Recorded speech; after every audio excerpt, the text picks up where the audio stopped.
La politique, c'est pas facile. Chaque jour on voit son lot de problèmes apparaître avec tellement peu de temps devant nous pour les régler. C'est pourquoi, de tout temps, à défaut de pouvoir résoudre nos soucis en même temps, les gens haut placés ont tendance à pointer du doigt des boucs émissaires à la populace dans l'espoir de rassurer cette dernière en lui conférant un objectif clair à l'amélioration de sa situation. Car il est vrai qu'il est plus facile de vivre dans un monde où toute la malice de l'homme n'a pour unique origine un style musical ou d'écriture bousculant les conventions. Malheureusement pour ces hauts responsables, le temps passe et avec lui l'eau a tendance à couler sous les ponts. Ce qui était excentrique la veille se démocratise progressivement dans la vie quotidienne et finit par devenir une partie intégrante de la vie de tout le monde.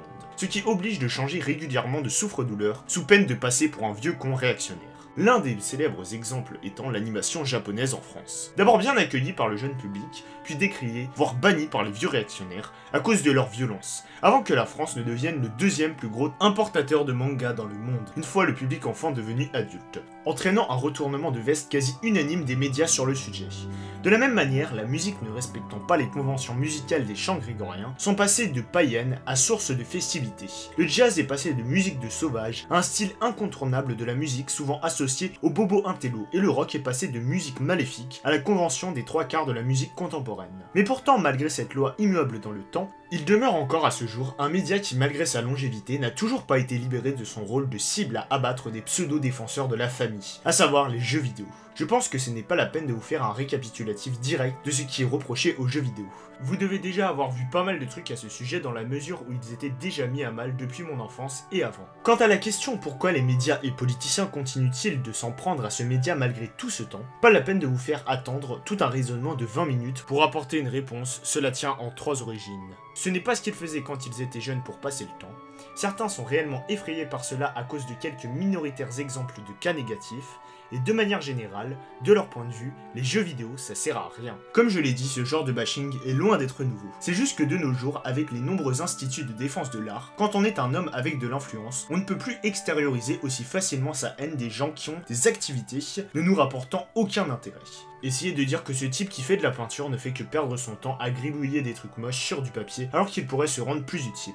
Et vous êtes garanti d'être catalogué de facho pour le reste de votre carrière, car la peinture a été sacralisée au rang d'art. Le truc avec les jeux vidéo, c'est que même si ce média partage pas mal d'homologie avec d'autres formes d'expression artistique, il ne possède à ce jour aucune reconnaissance en tant qu'art. Car quoi qu'on en pense, dans les faits, ce média a autant de légitimité artistique qu'un clip musical ou une vidéo YouTube. Mais ne vous méprenez pas, je ne fais pas partie de ceux qui cherchent activement à faire en sorte que le jeu vidéo soit considéré comme le 10e art. Il s'agit là pour moi d'un tout autre débat plus complexe. C'est juste que comme Antoine de Saint-Exupéry le disait, les grandes personnes ne s'intéressent qu'aux chiffres. Si vous voulez leur expliquer quelque chose, donnez-leur des chiffres à son sujet et elles seront convaincues et vous laisseront tranquille. Et c'est précisément ces chiffres que j'aimerais vous donner avec cette vidéo.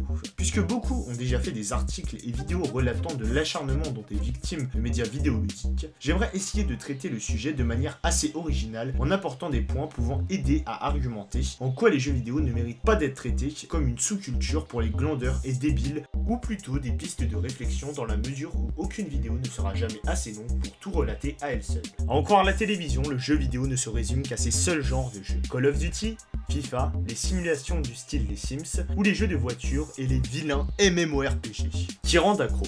Alors qu'en réalité, ce média comporte d'innombrables autres genres. C'est un peu comme si je disais que pour le cinéma, il y a juste les gros films américains avec plein de pognon et des explosions, les films d'intello chiants qu'on ne peut pas comprendre sans être diplômé, les comédies françaises centrées sur la célébrité du moment et les films d'animation.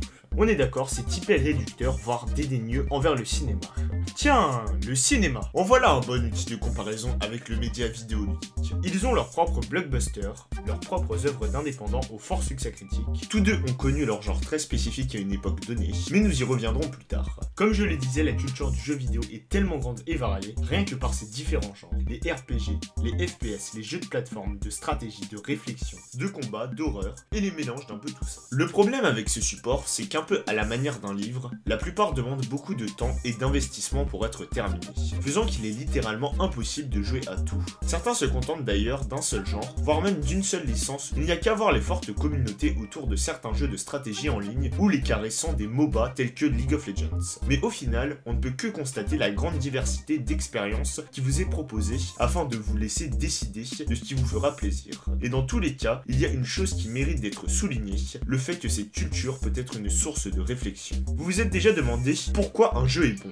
C'est vrai, après tout, il y a de nombreux articles, émissions de télé et vidéos YouTube nous amenant à comprendre et à nous questionner sur les qualités que peuvent détenir un film, une peinture ou une pièce de théâtre. Alors en quoi le jeu vidéo mérite-t-il d'être traité comme une vulgaire bassesse mercantile, alors que lui aussi possède d'innombrables émissions sur YouTube relatant ses qualités?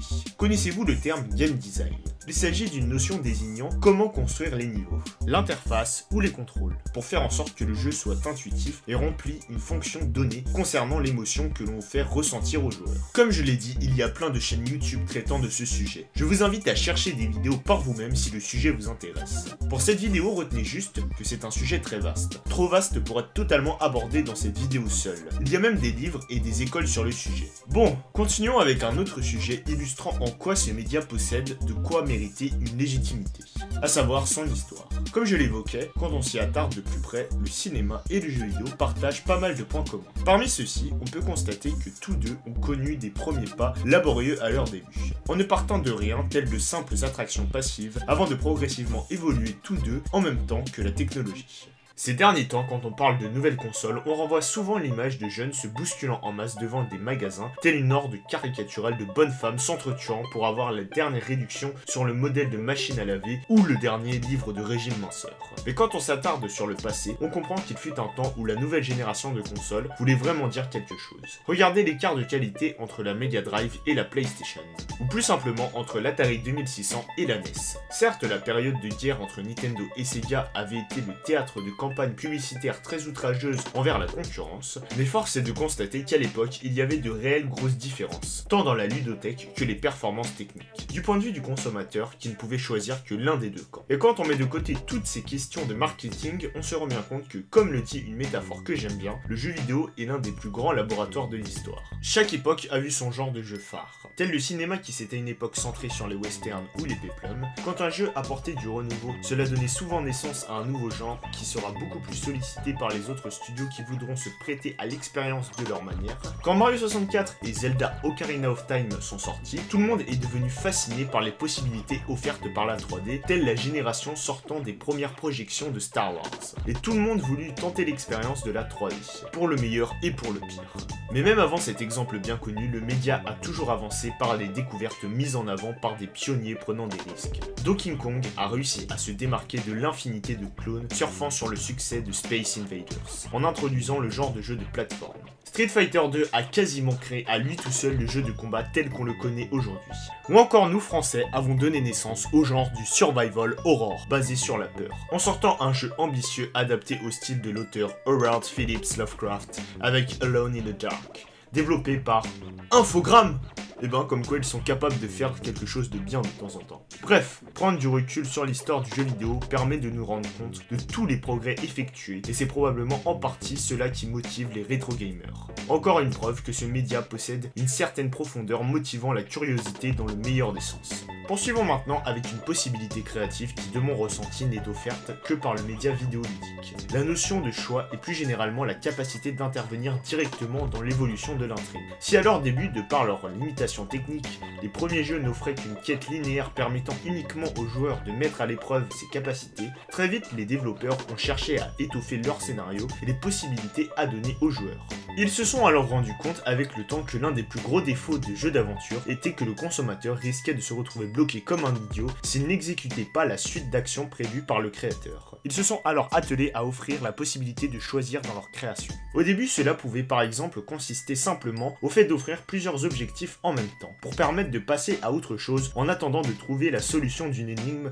qui nous pose problème. Mais avec le temps, la communauté s'est rendu compte de l'impact émotionnel que pouvait entraîner cette capacité de décider de la manière dont nous allons interagir avec l'univers qui nous est proposé. Si vous pouvez vous amuser à rire devant un film d'horreur face aux réactions parfois maladroites et stupides des personnages terrorisés, en revanche, si vous jouez à un jeu où c'est vous qui êtes le monsieur tout le monde, sous-entraîné et sous-équipé qu'on abandonne face à une horde de créatures infernales ne demandant qu'à vous massacrer avec une extrême facilité, il y a beaucoup moins de chances que vous exclaviez devant vos actions commandées par la peur. Cette capacité d'immersion déjà très active propre aux médias s'est vue renforcée par l'apport du choix, que ce soit le choix stratégique musique nous donnant l'illusion, lors d'un court instant irrationnel, d'avoir été la seule personne assez débrouillarde pour surmonter un certain obstacle, ou alors encore plus profond et unique aux jeux vidéo, les choix émotionnels.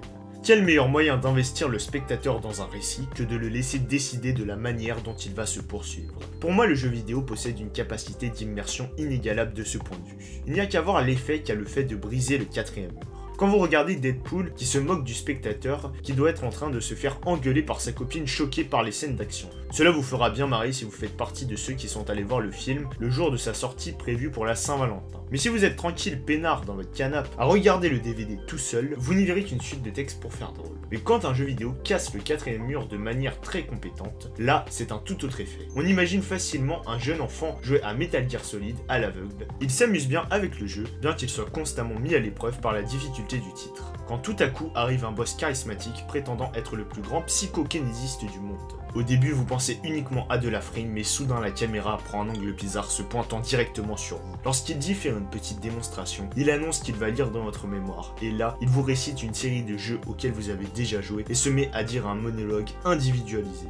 À ce moment-là, il est très difficile de rester stoïque. Le jeu vient littéralement de vous juger malgré les game over effaçants. Tous vos échecs passés de la trame principale, vous ne sentez pas avoir affaire à de simples boîtes de dialogue prédéfinies, mais avez la déraisonnable impression que le personnage vous a mis à jour, vous, personnellement. Le vieux cliché du long monologue de méchant prend une toute autre tournure, car on n'est plus en train de le voir commenter les décisions d'un personnage dont on pourrait critiquer les actions, mais les nôtres. C'est ainsi que des jeux se sont spécialisés dans le fait d'offrir la possibilité de décider de sa propre direction dans l'histoire et assumer nos propres choix pour vivre une aventure en quelque sorte unique. Pour ma part, les créateurs qui jouent intelligemment de cet outil mérite vraiment de représenter une hypothétique vision artistique du média. Beaucoup de caressants ont été élevés au rang de chef-d'œuvre grâce à ça, comme ces deux titres que je vous montre à l'écran. Mais je ne peux que vous conseiller d'y jouer par vous-même, car il est tout bonnement impossible d'en parler correctement sans spoiler et s'y attarder très longuement. Après, c'est vrai que tous les jeux ne se posent pas de telles ambitions concernant l'émotion, et ils n'ont pas à le faire tant qu'ils réussissent la mission qu'ils se donnent, à savoir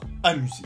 De la même manière que tous les films d'animation de l'histoire ne cherchent pas à nous faire tirer une petite larme. Et il n'est pas si rare que certains titres, pourtant excellents, ne gèrent pas très bien l'aspect choix comme Bioshock, qui possède deux fins dont certains se moquent de par leur extrême dichotomie. Dans les faits, la fin s'obtient en fonction d'une seule mécanique. Au cours de l'aventure, vous devez récolter une ressource qui s'obtient à partir de petites filles victimes d'une série d'opérations chirurgicales surnaturelles. Vous êtes soumis à un constant dilemme entre tuer la fille pour obtenir beaucoup de ressources directement ou la sauver pour en récolter plus, mais sur le long terme. Ainsi, sans trop rentrer dans les détails, si vous avez en majorité sauvé les enfants, vous aurez une fin où votre personnage devient le mec le plus sympa du monde, après avoir survécu à l'enfer. Et au contraire, si vous avez tué en majorité, votre personnage devient le plus gros connard de l'univers et veut carrément conquérir le monde. Le problème ici est que si ne choisir qu'une seule méthode de récolte tout le long du jeu rend ces deux fins assez logiques avec le ressenti que vous aviez tout le long, on est tout de même obligé de constater que c'est une méthode d'écriture assez extrême vis-à-vis du personnage. Si on est dans une des situations du genre, sur les 25 petites filles disponibles, vous en avez sauvé 13 et tué 12, vous avez la fin du héros humanitaire. Bon, qui dit jeux vidéo plus média dit forcément débat autour de deux points, jeux vidéo et addiction couplés à jeux vidéo et violence. Concernant la notion d'addiction, je me contenterai comme beaucoup de simplement souligner les points faibles de l'opposition, à savoir quelle est la limite de temps de jeu passé à partir de laquelle considérez-vous qu'on est addict. Les psys ne sont jamais d'accord sur le sujet, preuve qu'il ne faut pas en tirer de conclusions trop hâtives, je le répète. Le fait est que beaucoup de parents ne jouent pas à ça étant gosses, donc forcément ils paniquent en partie pour rien à cause de l'inconnu. Et de manière générale, l'homme peut devenir addict à tout ce qui procure du plaisir, aussi bien le tabac que l'alcool, les jeux d'argent ou bien le sport. Après, je nie clairement pas la situation dans laquelle se trouvent les personnes avec des problèmes d'addiction. Je dis juste qu'on devrait plus se concentrer sur le fait de les aider, que de désigner un grand méchant loup à tous les autres parents. Car je ne suis sûrement pas un psychologue diplômé, mais je pense que leur problème est certainement couplé à des problèmes de confiance en soi, par exemple, ou de modération. Et ils auraient pu se renfermer sur un autre passe-temps que les jeux vidéo. Ce qui fait que beaucoup des cas les plus graves voient leur situation s'améliorer grâce à un psy, plus que par une éducation plus stricte. Après, concernant la violence, allez, puisqu'il faut en parler, le sujet revient tout le temps et qui gonfle tout le monde et non sans raison. Car voyez-vous, je crois que je sais d'où vient le cœur du problème. Attention, j'ai pas envie de me fâcher avec toute l'élite politique ou quoi que ce soit. À mon avis, le truc c'est que les gens qui critiquent le plus les jeux vidéo et leur influence néfaste n'ont jamais joué aux jeux vidéo qu'ils critiquent. Dit comme ça peut sembler choquant que des gens payés pour tenir des argumentations et avoir de la répartie puissent se comporter comme des feignasses de première, ne prenant même pas le temps de se renseigner avant de gueuler. Mais faut comprendre aussi. Ces gens-là ont des tas de choses à faire. Vérifier que les discours qu'on leur a écrits est bien, se filmer en train de prendre des bains de foule pour donner l'illusion qu'ils sont les plus populaires, réfléchir à ce qu'ils pourront bien faire après avoir été élus à un poste, et j'en passe. Regardez Ségolène Royal. Elle a bien pris le temps d'écrire un bouquin entier pour expliquer en quoi les dessins animés de l'époque étaient choquants pour les enfants, et malgré tout ce temps et ses efforts déployés, elle n'a même pas pris le temps de vérifier si la série animée Tom Sawyer de l'époque était bien française comme elle le disait, ou d'allumer sa télévision pour constater que les 3/4 des cartoons ont été soumis à des équipes de censure. Ce qui a fait que ces fameuses scènes traumatisantes de par leur violence avaient plutôt tendance à ressembler à ça. Tu l'aurais voulu, mon gros Lulu, tu vas voir, poum poum. Et ben pour les jeux vidéo, je suis quasi sûr que c'est pareil. Tenez, savez-vous comment les restrictions d'âge ont été mises en place, du moins concernant les USA? La France, je suis pas sûr.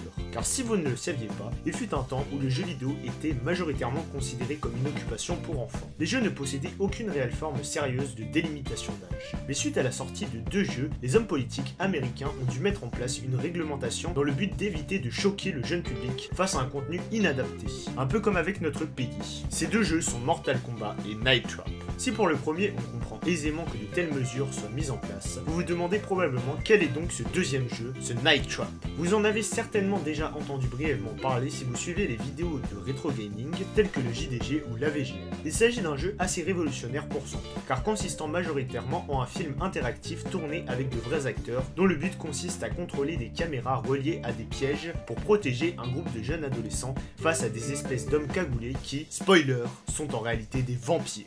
Je ne vais pas vous mentir, je n'ai pas joué à ce jeu en grande partie car je n'ai pas très envie de dépenser des fortunes pour obtenir la console d'origine, mais je me suis renseigné à son sujet et ai pris la peine de regarder plusieurs let's play pour me forger mon propre avis. Je précise cela car à sa sortie, le jeu a fait polémique. Beaucoup se sont indignés face à celui-ci en disant qu'il s'agissait d'un jeu incitant au voyeurisme où l'on devait aider des hommes à agresser des femmes dans le but de les agresser sexuellement en réaction à ce type d'image. Sauf que comme je viens de vous le dire, le but du jeu est exactement l'inverse. Vous devez empêcher qu'il arrive malheur aux femmes, et les scènes où on les voit être maltraitées sont là en guise de punition face à votre échec.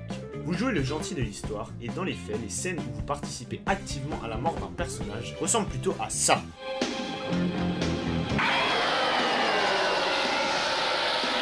Ou encore à ça. Contrôle, tu dois m'aider, je t'en prie, active les pièges.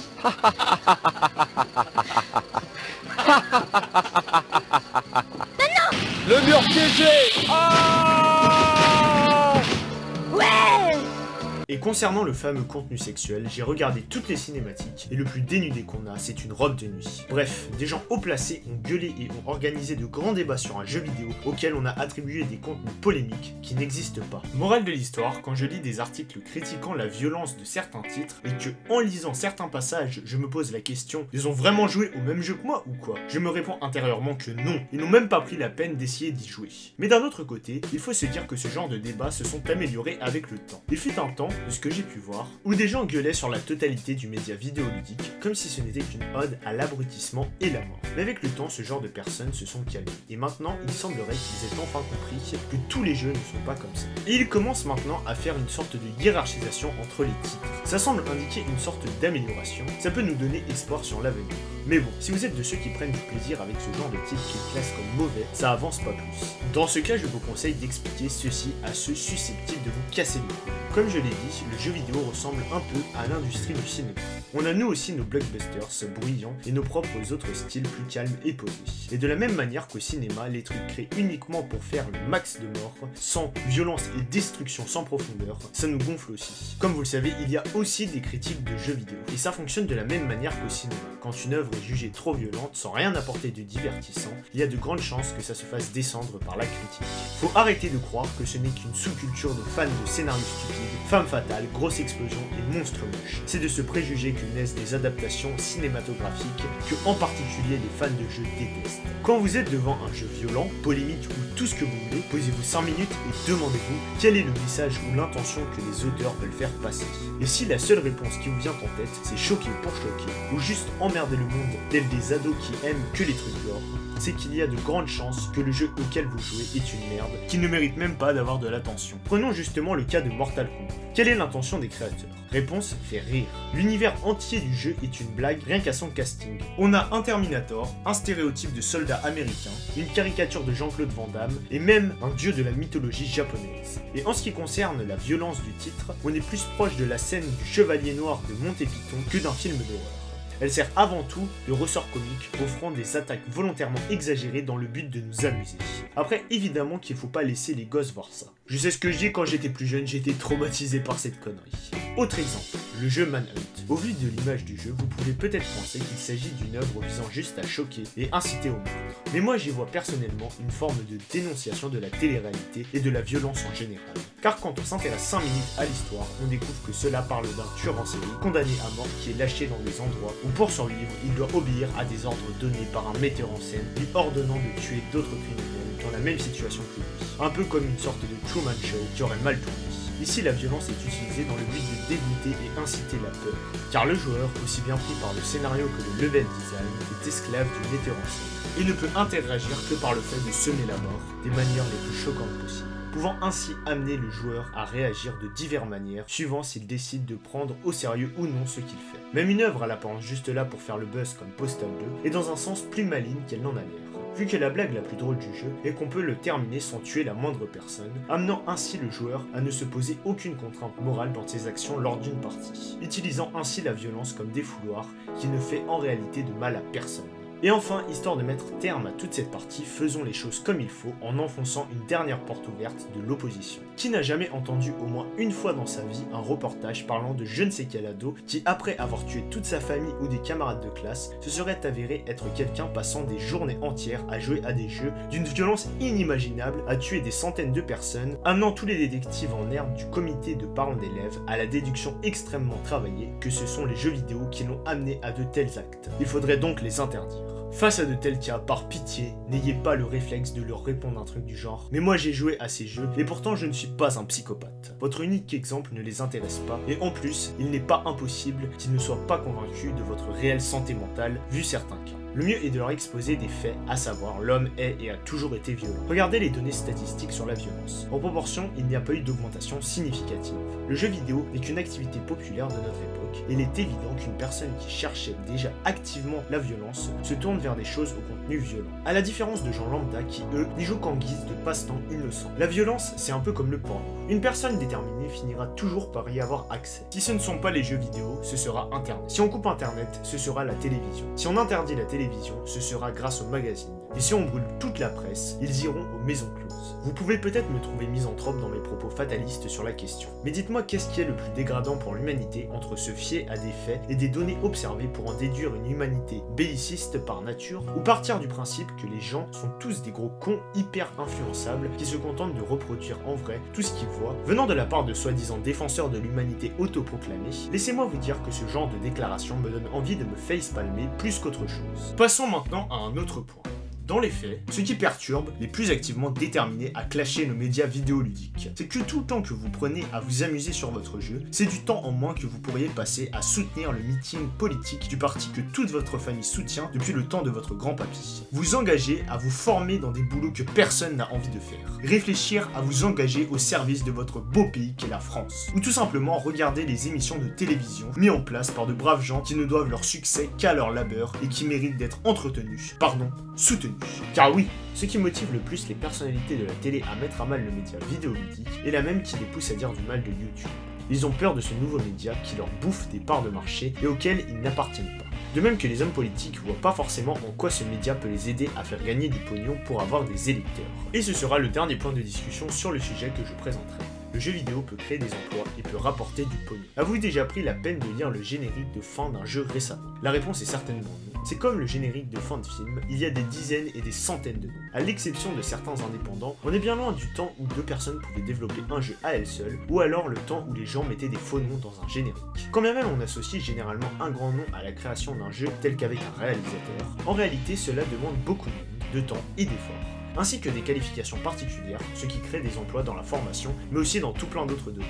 Dessin pour les storyboards, les développeurs, les modélistes 3D, les compositeurs et j'en passe. On n'est pas loin des films d'animation où on est capable de mobiliser des équipes entières pour bosser sur un seul personnage, modéliser les poils de barbe d'un seul mec. Bref, un jeu peut créer beaucoup d'emplois et au vu des chiffres, on constate une augmentation. Résultat, l'industrie du jeu vidéo est ultra prolifique. Et quand on voit la vitesse à laquelle certaines sommes ont pu être obtenues sur certains projets Kickstarter, on est en droit de supposer que le public est vraiment prêt à soutenir ce marché. On a donc une industrie qui rapporte beaucoup et qui s'est construit un modèle marketing efficace semblable à celui d'autres industries moins critiquées par le mainstream, comme Apple. Un modèle certes imparfait et comptant son lot de controverses, mais qui marche tout le long. Alors ne faudrait-il pas essayer de soutenir ces entreprises émergentes pour tenter d'en grappiller les bénéfices comme le font déjà les politiques avec d'autres types d'entreprises pas si différentes. De même que la télé a peur de perdre des parts de marché avec cette culture naissante. Mais eux aussi ont tout y à gagner à faire semblant de s'y intéresser. Des chaînes comme Game One ou No Life ont prouvé qu'on peut faire du contenu télévisuel sur le sujet. Et puis surtout donnez-leur le cas de l'e-sport. Tellement de médias télé s'acharnent à tourner cela en ridicule en désignant une perdition ridicule de la jeunesse et de l'esprit sportif, alors qu'il suffit de leur montrer les audiences de certains streams